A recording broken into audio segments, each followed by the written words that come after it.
Welcome to the YouTube channel Captain Chandan. Thank you for watching. Kindly subscribe my channel for more update.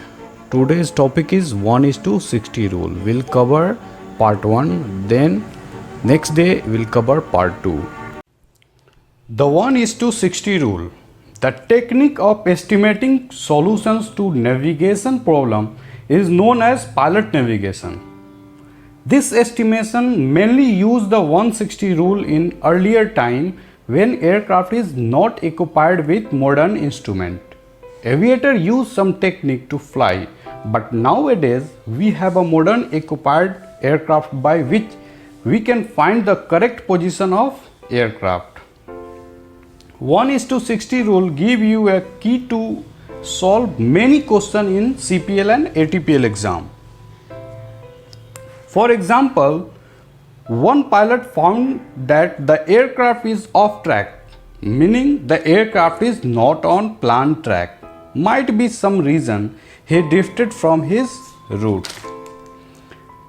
So the second pilot confirmed that they are drifted 5 miles right from planned track. Now they can use 1:60 rule to find heading for planned track, or you can say alternate course to fly direct destination. We will see some example that make you understand the uses of 1:60 rule. Suppose departure airport is VEPT, that is Patna, and destination is VIDP, that is Delhi. If one aircraft departing from Delhi, but due to some reason aircraft drifted off track, left from the planned track, first step is to find how far the aircraft is from planned track. That is called distance of track. So using 1:60 rule we can find out distance of track. Other example, to calculate appropriate height on a glide slope. Glide slope mainly a part of ILS, that means instrument landing system. It's come under radio navigation, which I will cover in upcoming video. For meantime, glide slope is a proper path for approaching aircraft for landing. Example, as you can see, the runway 2706 aircraft is landing on 27 and maintaining proper glide slope, height from ground and distance to runway. We'll see some more example. By using 1:60 rule we can calculate rate of descent too. Then what is 160 rule? Using nautical mile, the 1:60 rule can be stated as at a range of 60 nautical mile, an angle of 1 degree sustained and an arc of 1 nautical mile. Unit can be kilometer, statute mile, nautical mile, or any other unit. For example, departure from Patna with planned track, but aircraft goes off track.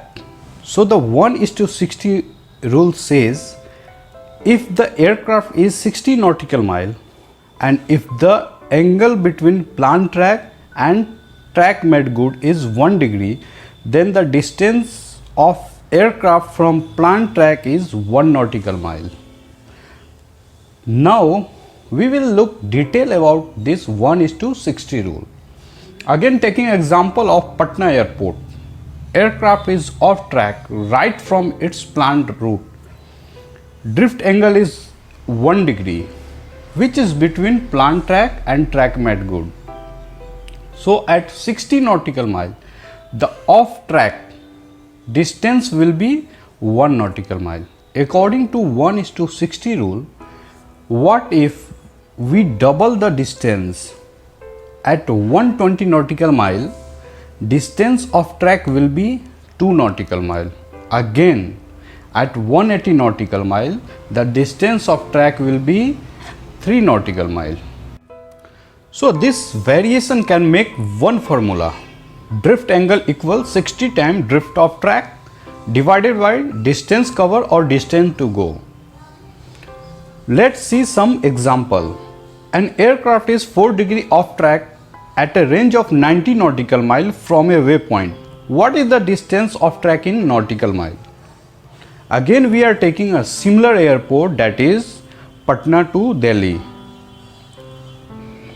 Departed from Patna and drifted left from planned track.